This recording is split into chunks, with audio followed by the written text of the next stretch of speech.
In January 1968, North Vietnam launched a series of deadly attacks that struck at the heart of South Vietnam's cities. It's the dirtiest, filthiest kind of fight you can be in. Nowhere was the fighting more brutal than in the ancient imperial city of Hue. It was just a meat grinder is what it was. Against all odds, outnumbered U.S. Marines fought desperately to retake the city. There was death all around you, and you just didn't know when your time was going to come.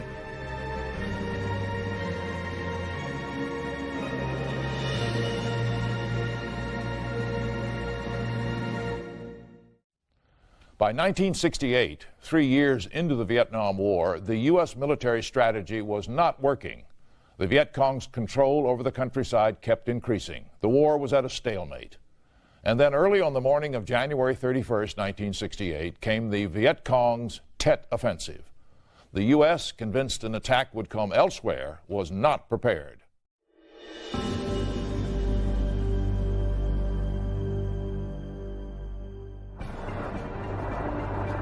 By late 1967, there were almost 500,000 U.S. troops fighting in South Vietnam.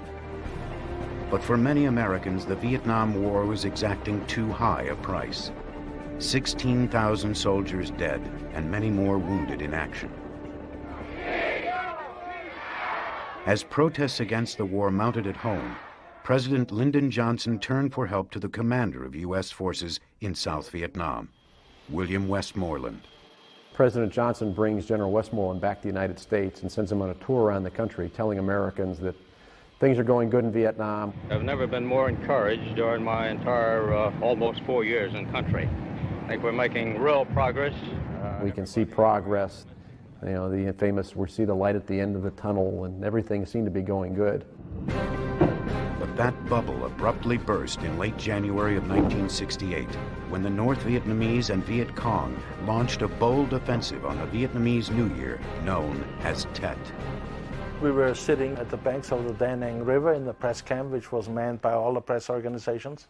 31-year-old Kurt Volkert was a German cameraman who had covered the war for CBS News since 1967. We were having a good time sipping beer and listening to firecrackers, thinking, oh, this Vietnamese sure know how to do a job on Tet. And then somebody came in and told him, these are not firecrackers. Strong Viet Cong units are attacking I Corps headquarters. The North Vietnamese and Viet Cong had simultaneously attacked over 100 cities, provincial capitals, and military bases in South Vietnam. With more than half of the South Vietnamese forces on leave because of a holiday ceasefire, the offensive caught everyone off guard. The next phase of this master plan. Westmoreland had received reports that there was going to be a huge offensive by the North Vietnamese and the Viet Cong.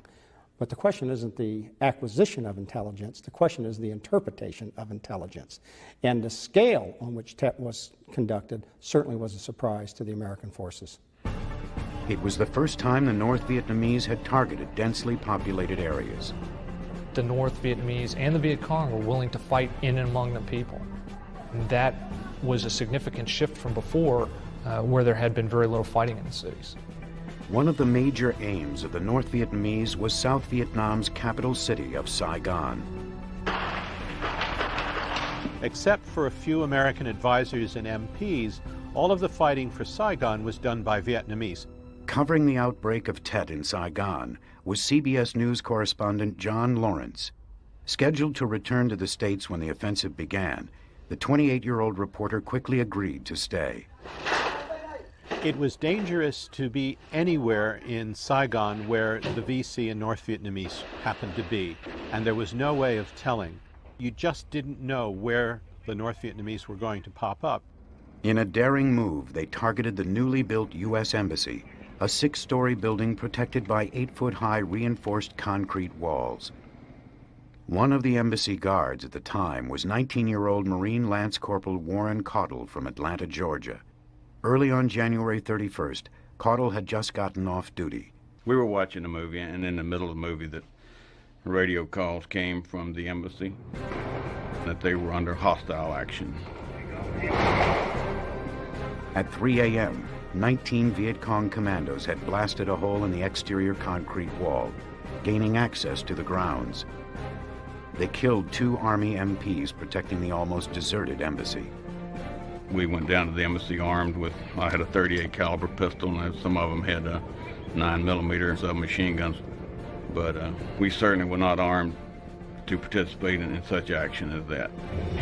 The MPs and Marines waited for reinforcements, and then just before 8 a.m. stormed the compound.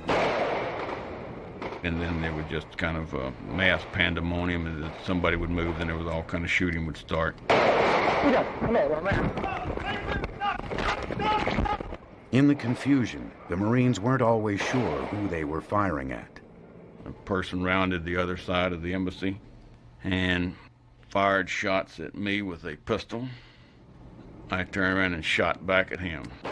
As it turned out, Caudill had exchanged fire with an embassy security officer. And I missed his head by about that much, and I think he did mine likewise. Although the infiltrators never penetrated the main embassy building, one Viet Cong managed to enter the nearby residence of the embassy's mission coordinator, George Jacobson. I knew that there was at least one VC in my house. I knew that he was on the bottom floor of my house. To flush out the lone Viet Cong, tear gas was pumped into Jacobson's house. Drove the VC upstairs. He got upstairs, and Colonel Jacobson then shot him. They had thrown me a pistol about 10 minutes before this occurred. And with all the luck that I've had all of my life, I got him before he got me. I'm sorry. 5 American military personnel died in the 6-hour battle for the U.S. Embassy. Soon after it was over, General Westmoreland stopped by the embassy.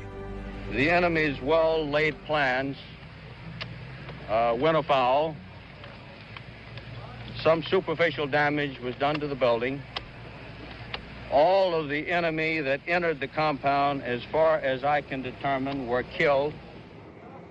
Although Westmoreland portrayed the embassy attack as a defeat for the Viet Cong, some Americans saw it differently. It demonstrated to the American people that the enemy had the capability of striking really at the very center of American power in South Vietnam, the American embassy. But as Americans absorbed that horror, the fighting in Saigon continued, particularly in the Chinese section of the city known as Cho Long. Covering the fighting was 25-year-old CBS News cameraman Mike Marriott.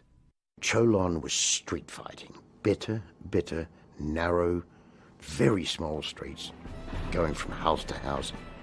It took almost 2 weeks for the South Vietnamese army to reconquer Cho Long, partly because of the tenacious enemy snipers who lurked behind doorways and in buildings. Snipers were ever present, and they could take you out at 200 or 300 yards. And in actual fact, snipers are much more terrifying because you don't know where they are, and you know you're being watched.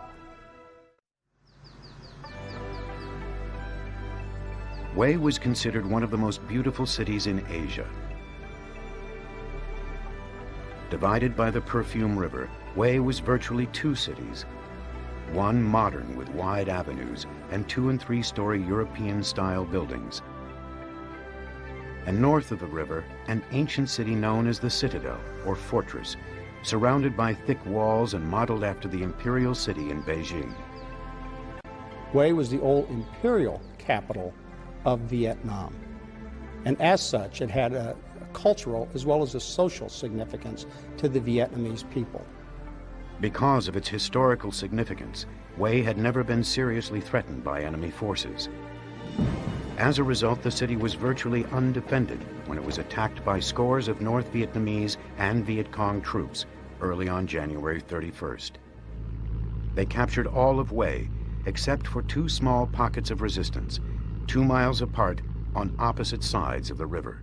The MACV compound, which was under U.S. Army control on the south side of the city, 1 square block, and in the Citadel on the north side of the river, a small garrison of South Vietnamese headquarters staff and a couple of rifle companies were holding out against overwhelming North Vietnamese force. Otherwise, the city was completely in the control of the North Vietnamese.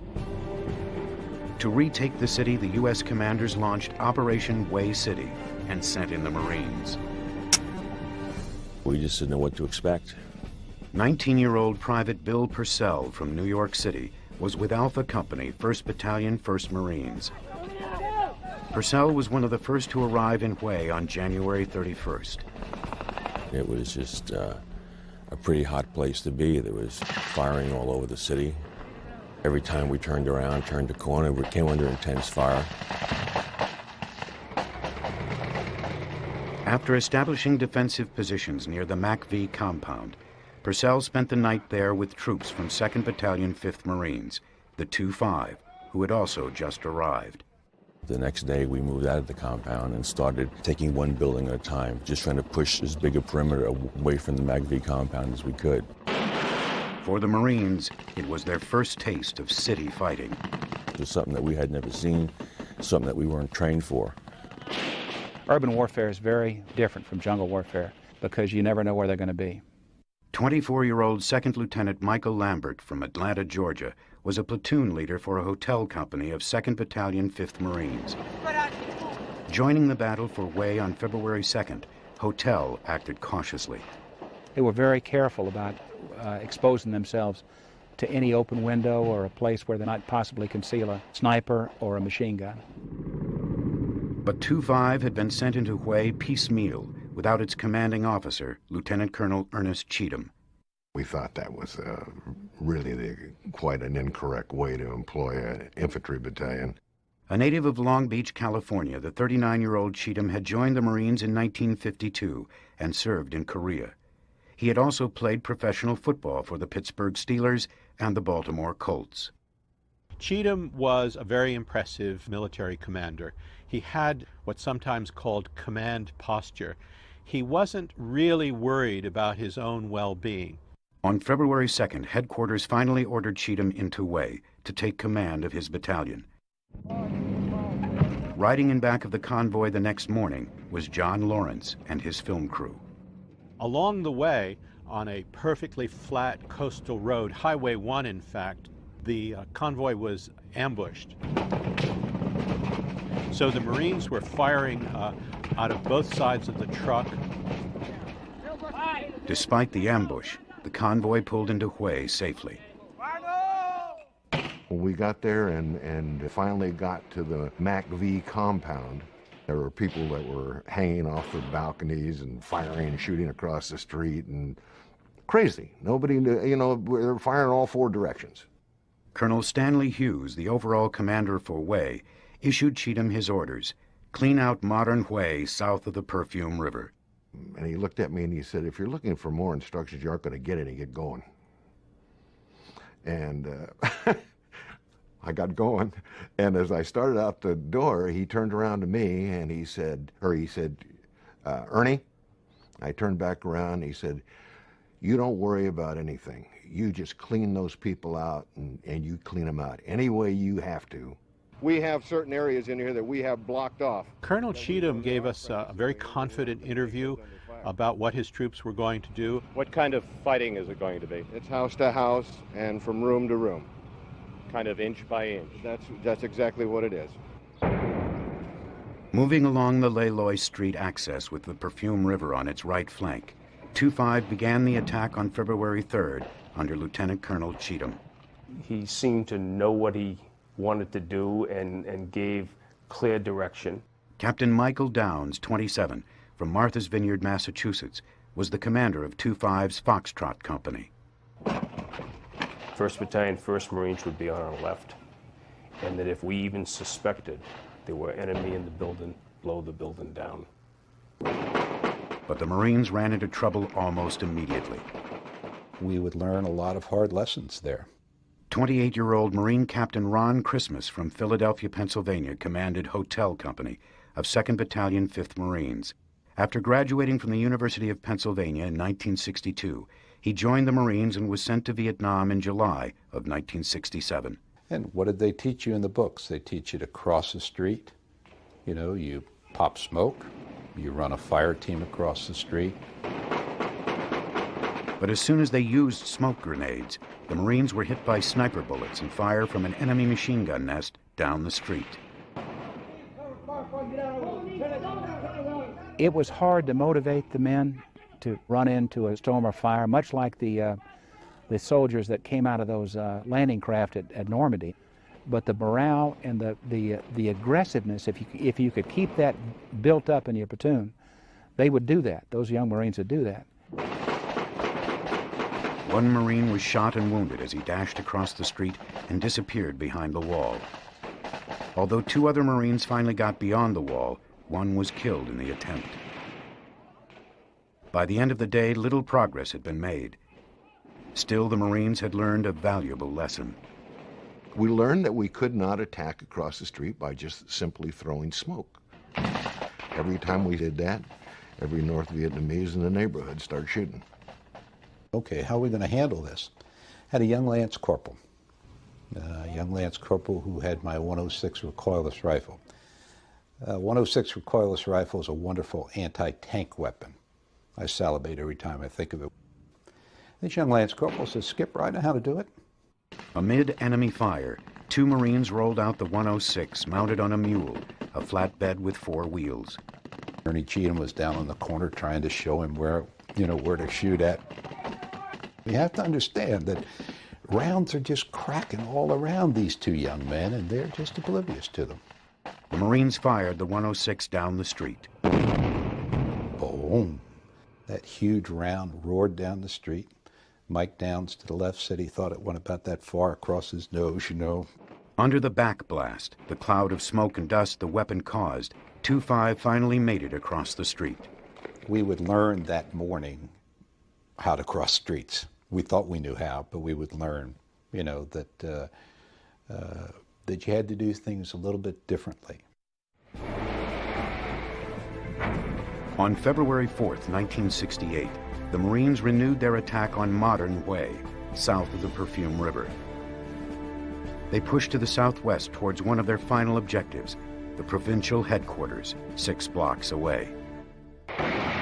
In urban warfare, what you want to do is you want to assault, and your success depends on speed, surprise, and shock. So it's imperative to keep moving forward as fast as you can.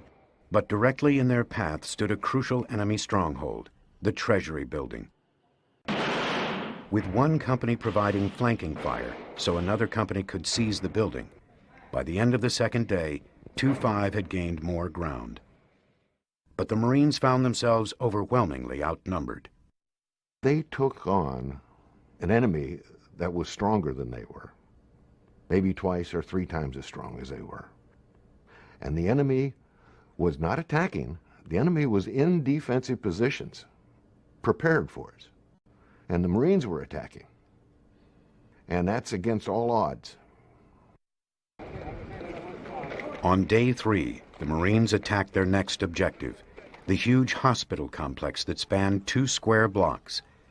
Although the building was riddled with enemy troops, overcast skies prevented air support, and the close quarters of the city limited Cheatham's ability to call in artillery from neighboring Phu-Bai. As wonderful as artillerymen are, I wasn't going to have them firing from 11 miles away and trying to fire into a building across the street from me.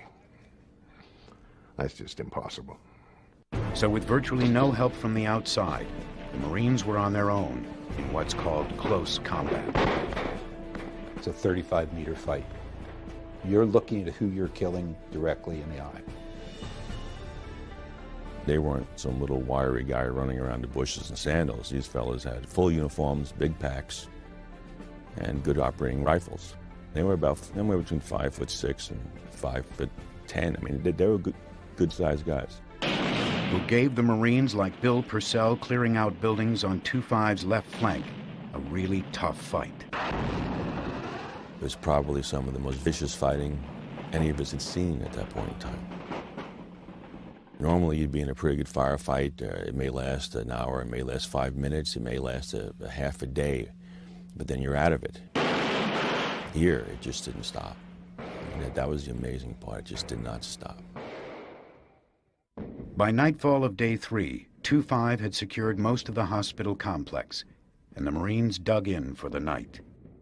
We spent the night wherever we stopped fighting for the day.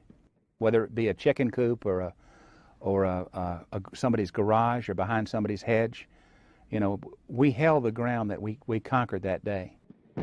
During the night, fires illuminated the skies over Hue. Anything flammable went up in smoke. Ammunition canisters and buildings and trees hit by shell fire. The next morning when you commenced your attack, you might have fairly smooth sailing as far as moving through the next block. And then, boom, right again, you would hit up against a defended area. Let's get some men and check these holes over here. By day 4, 2-5 reached the provincial headquarters, where they found enemy troops concealed in spider holes outside the building. Still alive! They'd dig these holes along the edge of the walls surrounding the courtyards, under shrubbery or under trash to make it look like just a pile of trash there. But they could peek out and just up to their nose and look at you, and then they'd slip their AK-47 up and fire a burst.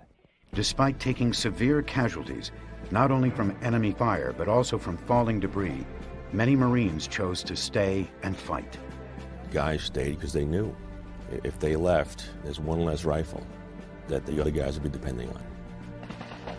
I don't ever remember seeing people with that commitment of sometimes being wounded once or twice, and some 3 times, and still not leave. Or when they are evacuated, then find them sneaking back because they aren't going to leave their platoon or their squad. If the Marines were taking casualties, so were the citizens of Hue, who sometimes got caught in the crossfire. Others had fled the city or were being cared for in a secure area near the MACV compound. Roger, I want you to get together with Mike then, and I want that building. Meanwhile, Captain Christmas and his troops, poised at the provincial headquarters, couldn't help but notice the Viet Cong flag that had been flying in the courtyard since the takeover of Hue, something that had galled the Marines.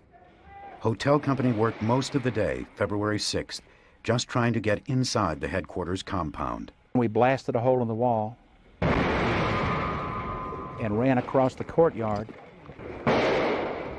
And immediately as we ran into the yard of the province headquarters, we began to take a lot of automatic weapons fire. Rockmat 6, this Hotel 6, at this time I cannot tell. The guys that got cover, got to the building, began to fire what's called suppressing fire to hold down the fire of these snipers that were in the courtyard. Hey, get a rope and tie his hands in back of him and blindfold. We've got the province building, we've got the complex. I called back to Cheatham and I said, we've got the building and I'm going to run up the American flag. But someone monitoring the net warned Captain Christmas that it was illegal to run up an American flag. I kind of turned my radio off, figured that was Cheatham's problem, and let him take care of that. Gunnery Sergeant Frank Thomas had an American flag tucked under his jacket that he had taken from the MACV compound. Hold on to that one right there. Just leave this one go. The gunny and the fire team ran through and pulled down the Viet Cong North Vietnamese flag and ran up the stars and stripes. Everybody started cheering and clapping, and it was a rejuvenation of our spirit, our fighting spirit. Lieutenant Colonel Cheatham reported back to headquarters. I told him somehow or other there's an American flag flying over the province headquarters. And that's when I was told to take it down. And I told him if anybody wants to come up here and take it down, just get them to try. Hungry Hard Hotel Company. With the capture of the provincial headquarters, much of the resistance in the southern part of the city quickly collapsed. 5 days later, on February 11th, the area was finally declared secure. The North Vietnamese and Viet Cong had been defeated. I'm sure they came down that Ho Chi Minh Trail cocky as can be, expecting just to clean our clocks, They didn't expect for it to take very long either, But we won the battle. North of the Perfume River, the battle for the ancient imperial city of Hue was being fought by ARVN, the Army of South Vietnam. But after 11 days of fighting, more than half the citadel was still in enemy hands. they weren't making any headway at all. So we were to go up and clear the citadel. 38-year-old Bob Thompson from Tupelo, Mississippi, was the commander of the 1st Battalion, 5th Marines, the 1-5. A 16-year veteran of the Marine Corps, Major Thompson was sent into Way on February 11th to secure the area along the Citadel's northeast wall. But dislodging the enemy from the Citadel, with its thick stone houses and huge surrounding wall, wouldn't be easy. It was really an impenetrable wall. I remember Colonel Hughes said, "We'll blow that wall away." I said, "No, you won't. Yeah, we'll be 20 years blowing this wall away. That just won't work." And to make matters worse, the South Vietnamese had also banned the use of heavy artillery to try to prevent destruction to the city. So without any additional firepower on February 13th, 1-5 began its attack. We got no further than maybe 30, 40 yards. The sound of small arms was horrendous. 19-year-old Robert Carroll from Fresno, California, had been in Vietnam since the previous Thanksgiving. A lance corporal, he was in the lead with A Company when it was attacked. They were waiting. They had every field of fire set up. They knew every cross-section. They had every second story where they could look down on us and see every direction we were moving. I remember running up to one house and rounds bouncing all around me. And I made it to this one corner of this house, and I thought, now I'm supposed to go further, but I'll never make it. I'll be cut down. And I could hear amongst all this firing all of a sudden, pull back, pull back, pull back, pull back, pull back.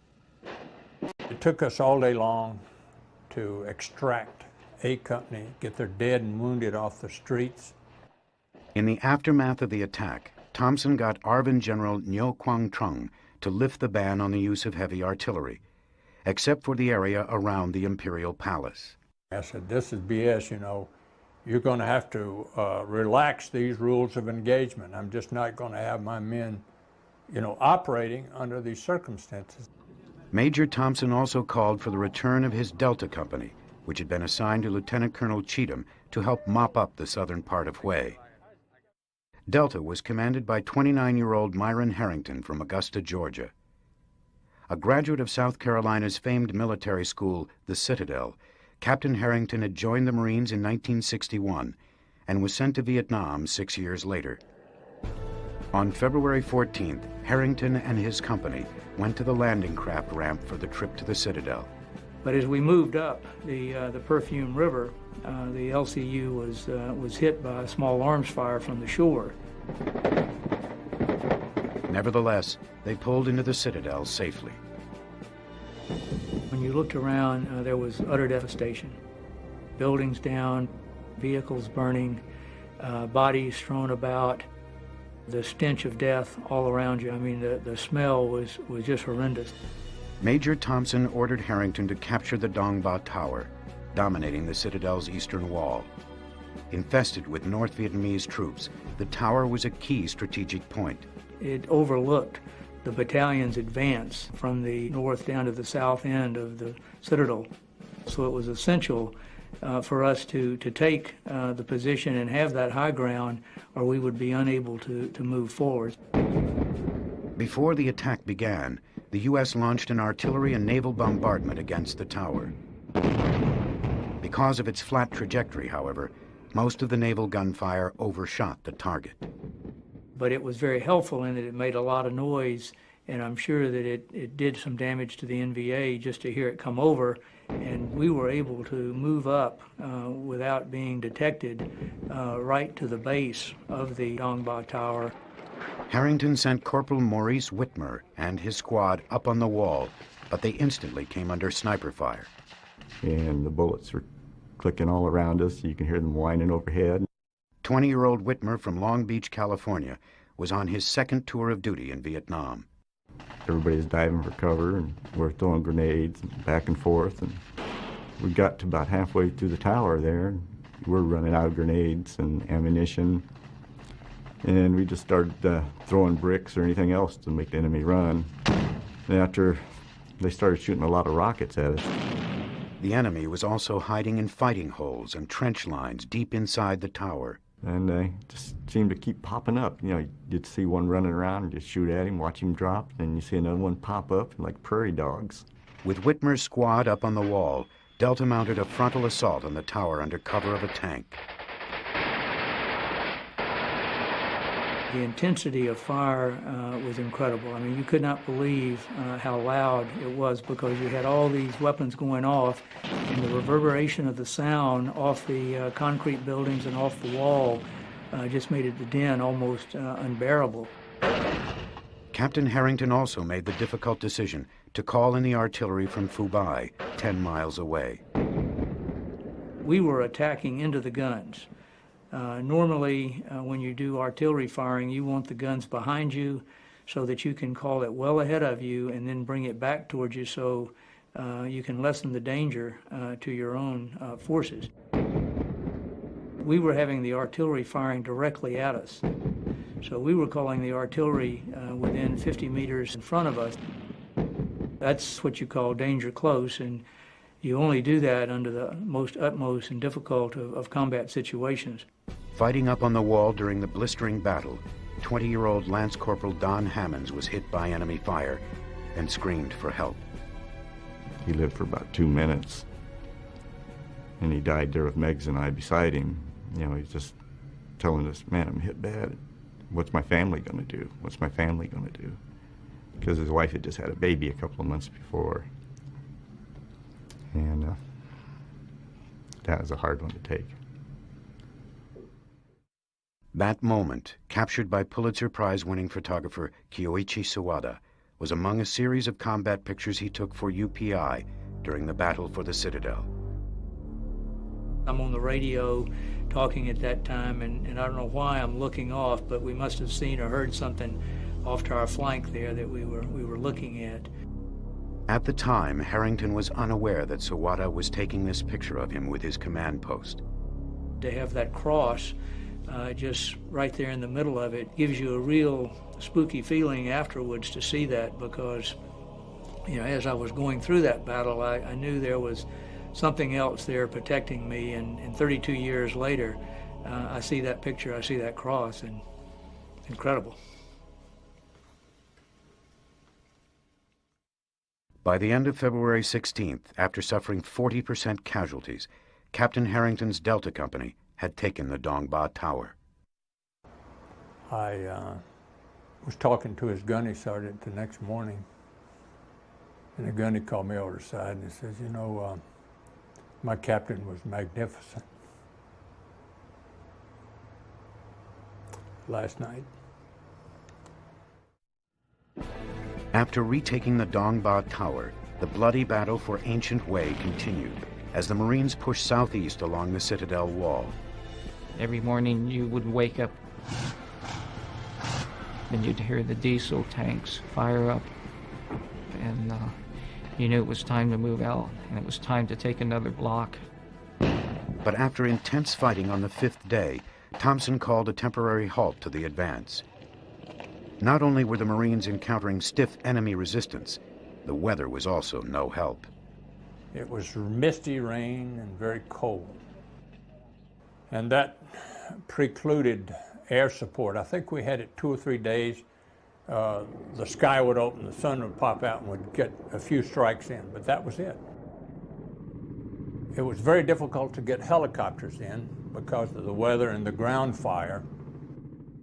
Getting a dead, wounded Marines off the battlefield was a terrible problem. We lost, some men died because we couldn't.